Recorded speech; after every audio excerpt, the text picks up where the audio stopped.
할렐루야. 지난 한 주간도 여러분 승리하셨습니까? 아멘.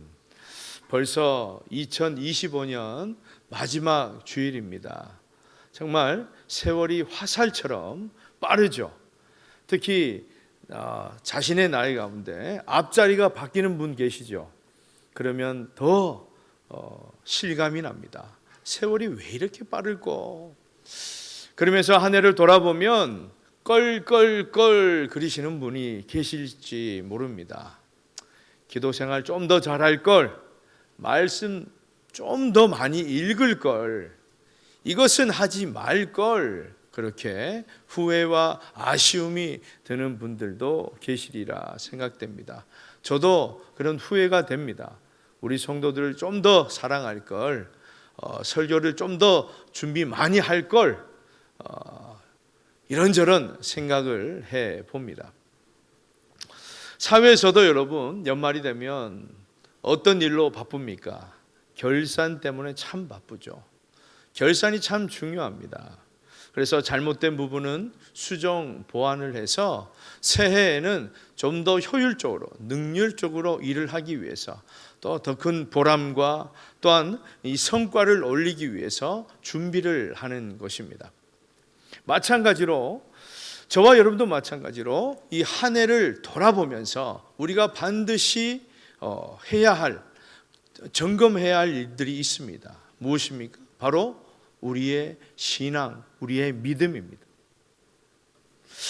그래서 우리가 게으르고 부족했던 이런 신앙적 태도에 대해서 우리가 돌아보고 회개하고 점검하고 또한 새롭게 결단을 해야 하나님께서 허락하신 2026년 새해를 우리가 정말 기대찬 모습으로 맞이할 수 있는 것입니다.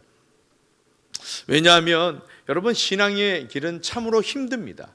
그러나 그것이 하나님께서 정말 기뻐하시는 성화의 길이고 거룩한 길이고, 무엇보다 우리가 가야 할, 가도 되고 가지 말아야 되고 그런 길이 아니라 반드시 하나님의 백성이라면 가야 할 사명의 길이기 때문입니다. 그러므로 오늘 말씀을 통해서 한 해를 돌아보면서 정말 무엇을 회개해야 하고 또 무엇을 새롭게 결단해야 하는지 정말 뜻깊은 시간이 될 수 있기를 주님의 이름으로 축복합니다. 여러분, 사도 바울은 주로 이방인들을 상대로 복음을 전했습니다. 그런데 오늘 저자 이 야고보는 주로 유대인들을 상대로 복음을 전했습니다. 이들은 유대교에 있다가 회심하고 예수 그리스도를 주로 고백한 사람들입니다. 그런데 그렇게 고백은 했지만 믿음의 삶에 실질적인 변화가 없었다라는 거죠. 그래서 아무런 그런 신앙의 행위가 드러나지 않으면 이것이 무슨 믿음이냐라는 것이 바로 오늘 이 야고보서가 쓰여진 배경입니다. 본문 우리 14절 말씀을 우리 함께 읽습니다. 시작. 내 형제들아, 만일 사람이 믿음이 있노라 하고 행함이 없으면 무슨 유익이 있으리요? 그 믿음이 능히 자기를 구원하겠느냐? 아멘. 여러분, 이것이 뭡니까? 이것은 바로 믿음의 기초입니다. 우리가 영적인 눈이 뜨여졌다라는 것은 단순히 우리가 세상이 아름다워 보이고 행복해 보이는 것이 아니라 바로 믿음의 삶이 변했다라는 것입니다. 사실 우리 내면이 변화되고 믿음의 정도, 크고 작고 이러한 것들이 우리 눈으로 확인할 수는 없어요. 그런데 어떻게 확인됩니까? 그가 어떤 삶을 살아내느냐, 거기에 따라서 저 사람은 성장했구나, 성숙했구나, 신앙이 깊어졌구나라는 그 정도를 확인할 수 있습니다. 여러분, 마음이 행복해 보십시오. 마음이 행복하면요, 누군가가 이렇게 얘기합니다. 좋은 일 있어? 왜 그렇게 할까요? 행복해 쓰여진 게 아닙니다. 그렇죠? 그런데 마음이 행복하면 자연스럽게 미소를 짓게 됩니다. 그리고 나도 모르게 덩실덩실 춤을 추게 됩니다. 그리고 콧노래를 부르게 되죠. 시끄러워 하지마 해도 왜요? 행복하니까. 그런 행복이 표출된다라는 겁니다. 마찬가지로 여러분, 행함이 수반되지 않는 믿음은 무엇입니까? 죽은 믿음이다라는 것을 오늘 야고보는 그렇게 지적하고 있는 것입니다. 우리가 매일 새벽 기도를 드리고 또 공예배를 드리고 또 전도를 하고 복음을 전하지만 정작 하나님께서 그토록 말씀하신 이웃을 사랑하라, 성도를 사랑하라, 그 말에 우리가 아랑곳 없이 전혀 사랑하지 않고 용서하지 않고 화해하지 않는다면 여러분, 과연 그 믿음은 어떤 믿음이냐, 이런 말이죠. 그것은 바로 야고보가 이렇게 얘기합니다. 그것은 위선이다, 종교 행위일 뿐이다, 그렇게 말하고 있는 것입니다. 여러분, 2025년 한 해를 우리가 돌아보면서 정말 냉정하게 여러분 스스로를 그렇게 평가해 보십시오. 정말 우리 믿음에 문제가 없습니까? 지금의 이 믿음으로 우리의 가정과 우리가 더 신경 써야 할 이 지역에 대해서 우리가 감당할 수 있겠습니까? 지금 야고보는 저와 여러분에게 이렇게 질문하고 있는 것이죠. 내 형제들아, 만일 사람이 믿음이 있노라 하고 행함이 없으면 무슨 유익이 있으리요? 그 믿음이 능히 자기를 구원하겠느냐? 우리가 아무런 신앙적인 자각이 없이 무작정 새해를 맞는다고 해서 기대에 차고 뭔가 좋은 일이 있을 것이야, 그렇게 생각하는 사람은 어떤 사람입니까?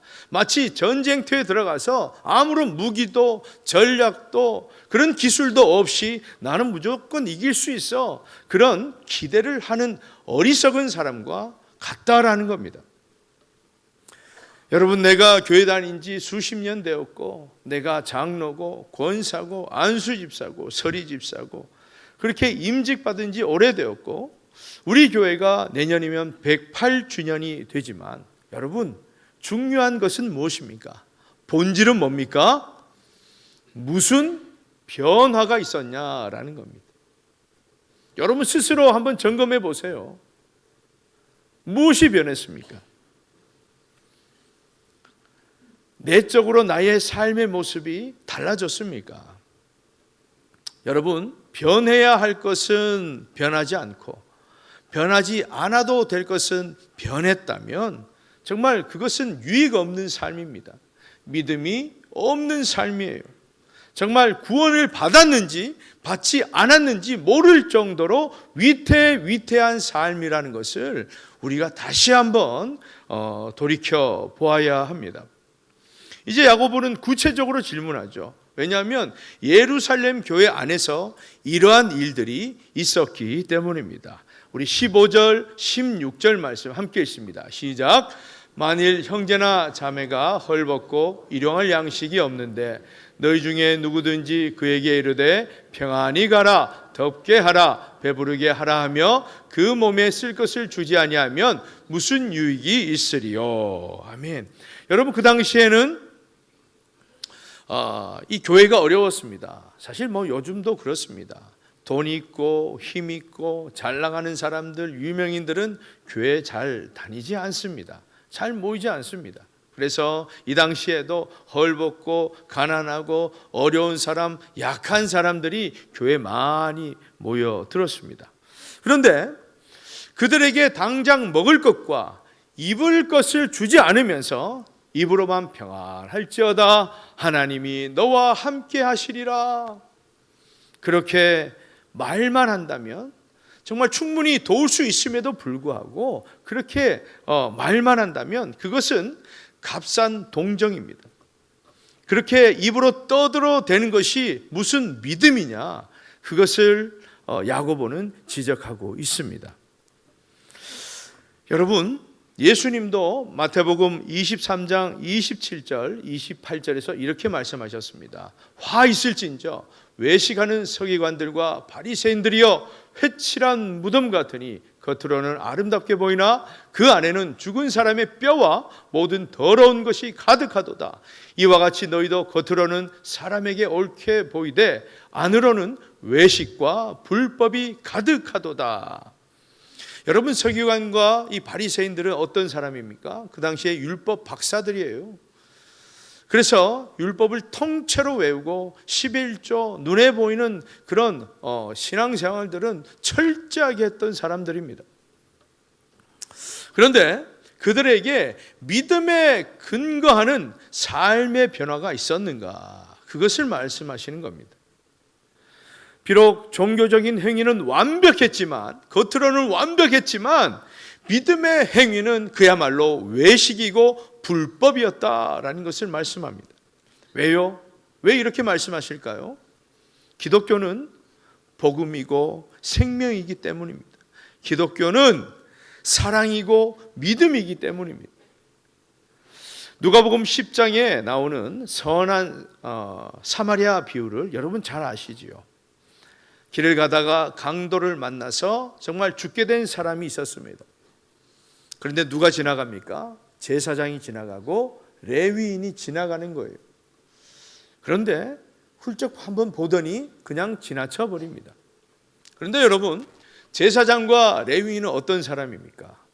예배를 집례하는 사람이고 레위인은 성전에서 일을 하는 사람이에요. 어떻게 보면 정말 이들은 하나님의 말씀을 철저히 지켜야 되는, 본이 되어야 되는 그런 사람들입니다. 그런데 그들은 그냥 지나쳐 갔다라는 겁니다. 왜 예수님이 이런 비유를 하실까요? 예배 드리는 사람이고 겉으로 보면 말씀도 잘 읽는 사람이고 기도도 잘 하는 사람인데 진짜 믿음의 사람이 맞냐? 이 말입니다. 그래서 야고보는 결론을 선포합니다. 우리 17절 함께 읽습니다. 시작. 이와 같이 행함이 없는 믿음은 그 자체가 죽은 것이라. 아멘. 여러분, 믿음과 행위는 호흡과 생명처럼 절대 분리될 수 없는 것입니다. 왜냐하면 믿음은 뭐예요? 하나님에 대한 신앙입니다. 그런데 하나님과 분리되면 죽은 것이 되기 때문입니다. 그러니까 하나님은 사랑하고 하나님을 사랑하고 이웃을 사랑하라 그렇게 하셨는데 사랑하지 않으면 이것은 분리된다라는 겁니다. 분리되면 어떻게 된다고요? 죽게 된다라는 것이죠. 저와 여러분은 하나님과 분리되어 있습니까? 아니면 연결되어 있습니까? 참된 행함은 믿음의 필연적인 산물입니다. 그래서 그리스도에 대해서 바른 믿음을 가진 자는 이웃을 사랑하는 그런 행위들이 가시적으로 밖으로 드러날 수밖에 없다. 그렇게 말씀하고 있습니다. 그래서 여러분, 더 중요한 것은요, 이러한 믿음이 있는 행위, 이런 행함이 있는 믿음은 결국 무엇을 가져옵니까? 실제적인 구원을 가져온다라는 겁니다. 여러분, 입으로 구원받는 거 아니잖아요. 그렇죠? 신앙의 연수대로 교회를 다닌 지 몇 년 이상은 구원받는다, 그런 거 아니잖아요.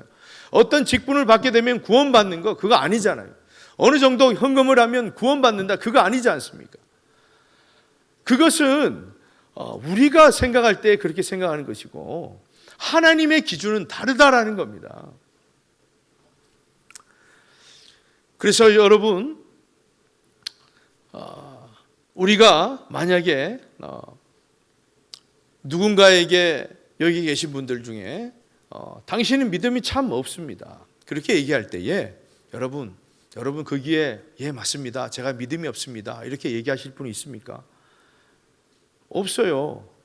왜요? 지금 이 자리에 나오신 이유도 믿음이 있으시니까 예배 드리러 오신 거예요. 그렇죠?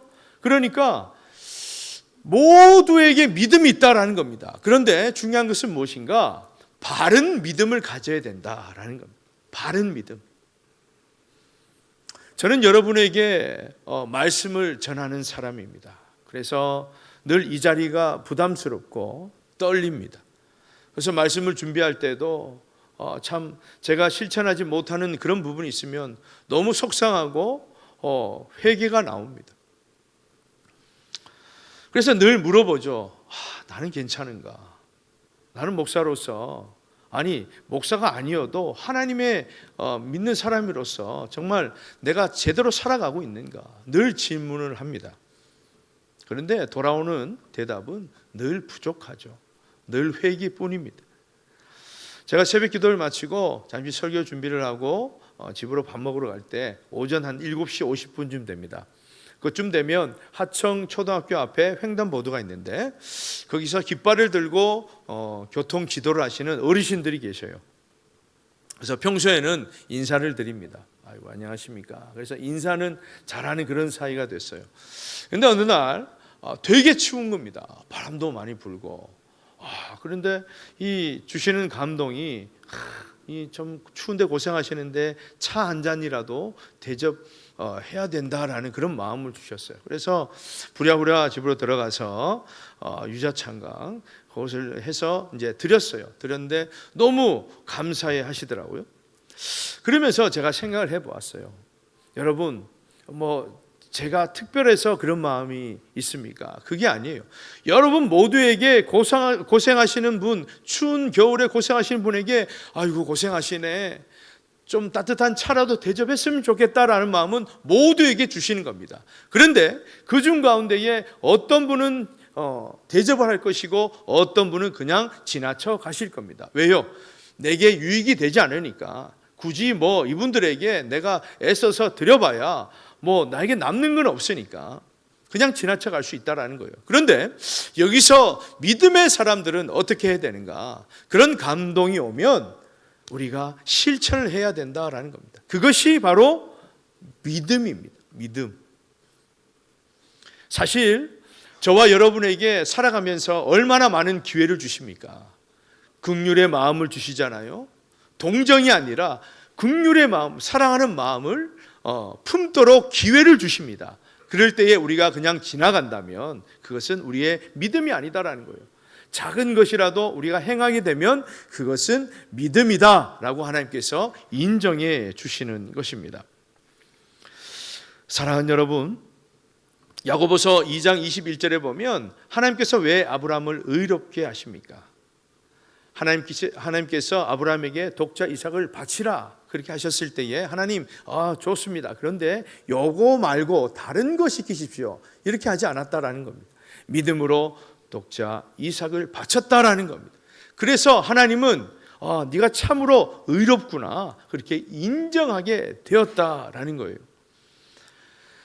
그렇게 행함으로써 여러분 믿음이 완성이 된다라는 겁니다. 예수님은 마태복음 7장 21절에서 말씀하셨습니다. 우리 다 같이 읽습니다. 시작. 나더러 주여 주여 하는 자마다 다 천국에 들어갈 것이 아니요 다만 하늘에 계신 내 아버지의 뜻대로 행하는 자라야 들어가리라. 아멘. 하나님의 뜻을 안다고 천국 들어가는 것이 아니다. 하나님의 말씀을 통독하고 암송하고 외운다고 해서 그렇게 묵상한다고 해서 천국에 들어가는 것이 아니다. 하나님의 뜻대로 살아내야 천국에 들어갈 수 있다. 이렇게 말씀하고 있습니다. 우리가 말씀대로 살아간다라는 것은요, 나를 위해 살아가는 것이 아닙니다. 우리 인생의 주인 되신 하나님의 나라를 위해서 우리가 살아가는 것입니다. 내가 승진하고 출세하고 돈을 버는 것, 여러분 이것은 여러분의 필요에 의해서 하고 있는 거잖아요. 하나님의 뜻은 뭐냐면 그걸 하지 말라는 뜻이 아닙니다. 열심히 살아라, 돈도 벌고 그렇게 해야지. 하나님의 뜻은 그 속으로 들어가서, 그 세상 속으로 들어가서 무엇을 해야 되는가? 하나님의 사랑을 실천하는 것, 믿음의 행함을 실천하는 것, 이것이 바로 하나님의 뜻이다라는 것을 말씀하고 있습니다. 그렇습니다, 여러분. 교회를 다닌다고 천국 가는 것이 아닙니다. 하나님의 뜻을 믿음이라는 그릇에 담아서 우리의 삶에 가서 그것을 부어내어야 됩니다. 살아내어야 된다. 그것이 바로 천국 백성이다라는 것을 성경을 통해 말씀하고 있습니다. 이렇게 되면 아마 여러분들 가운데에 집중하셨다면 이런 반박을 하실 수 있습니다. 목사님, 오늘따라 왜 믿음보다는 행함을 이렇게 강조하십니까? 이건 좀 아닌 것 같은데, 그렇게 말씀하실 수도 있습니다. 근데 여러분, 믿음이 없다면 어떻게 손해보는 짓을 하겠어요? 여러분, 믿음이 없으면 어떻게 저분에게 아무것도 나하고 상관없는 사람에게 그렇게 차를 대접할 수 있겠습니까? 물론 하시는 분도 계시겠지만 그런 마음들이 지속될 수 없는 것이죠. 여러분, 믿음이 없으면 어떻게 내가 먼저 사과하고 내가 용서를 바라겠습니까? 어떻게 화해하겠어요? 여러분, 세상 사람들의 이치는 그렇지 않습니다. 하나를 주면 세 개를 얻으려고 그럽니다. 그렇지 않으면 절대 헌신하거나 내어주지 않습니다.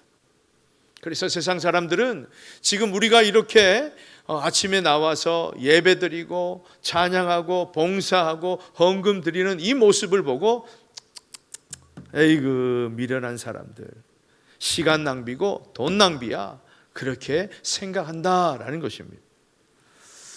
지난주 새벽 말씀 가운데에 여호수아서 22장을 보면 어떤 사건이 나오냐면 요단 동편에 기업을 얻었던 루벤, 갓, 므낫세 반 지파가 있습니다. 그 두 지파 반 사람들이 가면서 그 경계에서 제단을 쌓아요. 근데 이것은 그냥 기념비를 세운 거예요. 왜? 이것을 보면서 그동안 하나님께서 우리에게 은혜를 베푸 주신 것에 감사하고 또 하나님을 바라보자라는 그런 좋은 뜻으로 세운 것인데, 멀리서 이렇게 바라보니까 나머지 지파들이 저거 뭐야? 저 우상 숭배 아니야? 뭐 하는 거예요 저거? 이렇게 우려가 되었다라는 겁니다. 왜냐하면 하나님의 제시라는 것이 뭡니까? 우상 숭배죠. 그런데 이 사람들이 만약 우상 숭배를 하게 되면 이스라엘 백성 같은 백성이기 때문에 우리까지 하나님께서 심판하실 수도 있다라는 겁니다. 그런 염려 가운데에 지도자들이 그들에게 가서 묻습니다. 왜 이런 것이 세웠냐? 우상 숭배 아니냐? 그랬더니 솔직하게 대답합니다. 그것이 아니다. 너희들 너무 염려하지 마라. 이것은 기념비다, 기념비. 그렇게 얘기했을 때에 의심할 수도 있잖아요. 에이, 거짓말하지 마. 우상 숭배지, 이렇게 할 수도 있지만, 자, 정직하게 고백했고 또 그것을 그대로 받아들였고, 그래서 결국 해피 엔딩으로 끝났습니다. 모든 백성들이 듣고 하나님께 기뻐했다라는 것입니다. 무슨 말이에요? 오해할 수 있는 그런 당연한 그런 사건들 가운데에 화해하고 받아주고 들어주고 이런 모습들은 바로 믿음이라는 것입니다. 믿음이 없으면 이런 일이 있을 수가 없다라는 겁니다. 사랑하는 여러분, 이제 2025년 한 해를 돌아보면서 우리가 반드시 저와 여러분의 믿음을 점검해야 합니다. 우리가 매주일 지겹도록 외쳤던 4대 실천상 기억하시죠? 여러분, 지난 한 해 동안 정말 기도의 용사가 되셨습니까? 지난 한 해 동안 매일 성경을 읽으면서 묵상하고 그 말씀대로 살아가려고 그렇게 몸부림치셨습니까? 일주일에 한 번 사랑하는 가족들이 모여서 기도하고 말씀 한 절이라도 보고 그렇게 삶을 나누고 기도하셨습니까? 전도하고 복음하는데 여러분 얼마나 노력하셨습니까? 여러분, 대답 안 하셔도 하나님은 다 알고 계십니다. 지금 저와 여러분의 믿음은 살아있는 믿음입니까? 정말 이대로 우리가 새해를 맞는다면 정말 괜찮겠습니까? 아무런 문제가 없겠습니까? 여러분, 믿음은 시간 가면 괜찮아지는 것이 아닙니다. 믿음은 살아내고 지켜내야 하는 것입니다. 사랑하는 여러분, 2025년도 한 해도 정말 고생 많으셨습니다. 살아가면서 고통과 또한 어려움 그 가운데서도 여러분 믿음을 지켜내신 분들은 하나님께서 그에 걸맞는 은혜와 상급을 허락해 주실 것입니다. 그렇다고 해서 저는 제대로 살지 못했는데요, 너무 자책하실 필요는 없어요. 그런 분에게는 하나님께서 질책보다는 하나님께서 또 새로운 새해를 맞이하고 새롭게 살아가실 수 있는 위로와 힘을 주실 것입니다. 그러므로 한 해를 돌아보면서 회개와 새로운 결단을 통해서 새해는 예전보다 더욱더 성장 성숙할 수 있는 그런 믿음을 통해서 진짜 천국 백성답게 살아갈 수 있기를 주님의 이름으로 간절히 축원합니다. 이 시간 함께 주신 말씀을 붙들고 우리 회개하며 결단의 기도를 드리기를 원합니다. 오늘 말씀을 통해 한 해를 돌아보면서 얼마나 하나님께 가까이 나아갔던 한 해였습니까? 얼마나 성숙하고 행함이 있는 믿음으로 살아가셨습니까? 회개할 것은 회개하고 결단한 것은 새롭게 결단하여서 새해는 하나님 관계를 최우선적으로 생각하고 행함이 있는 믿음, 살아있는 믿음으로 살아가게 하여 주옵소서. 이 시간 주의 이름 한번 부르시고 회개와 결단의 기도를 드립시다. 주여! 아버지 하나님 감사합니다. 너무나 부족하고 연약한 우리를 주님께서 이 한 해 동안 지켜보아 주시고 함께하여 주셔서 너무나 감사드립니다. 하나님 제가 얼마나 하나님께 가까이 나아갔습니까? 한 해 동안 얼마나 성장했습니까? 혹시 믿음이 오히려 떨어진 것은 아닙니까? 하나님 용서하여 주시옵소서. 하나님 말씀대로 아버지 얼마나 사랑했습니까? 얼마나 낮아졌습니까? 얼마나 겸손했습니까? 얼마나 용서하고 화해했습니까? 주님 용서하여 주시옵소서. 하나님 새해는 더욱더 아버지여 믿음 위에 믿음을 허락하여 주셔서 행함이 있는 믿음, 살아있는 믿음으로 진짜 천국 백성으로 살아갈 수 있도록 하나님의 자녀답게 살아갈 수 있도록 하나님 역사하여 주시옵소서. 그리하여 아버지 하나님께서 허락하신 2026년 새해는 더욱더 하나님의 기쁨으로 살아갈 수 있도록 주여 역사하여 주옵소서. 아버지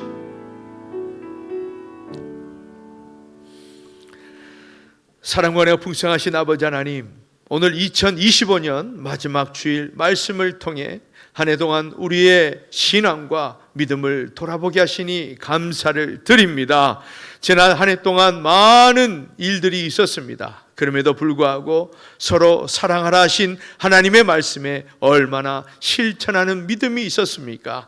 정말 하나님의 말씀을 머리로만 믿고 어떤 삶의 변화도 행함도 없는 죽은 믿음은 아니었는지 돌아보고 회개하며 새해에는 더욱더 성숙한 신앙과 믿음으로 진짜 천국 백성으로 살아가게 하여 주옵소서. 예수님의 이름으로 간절히 기도드리옵나이다. 아멘.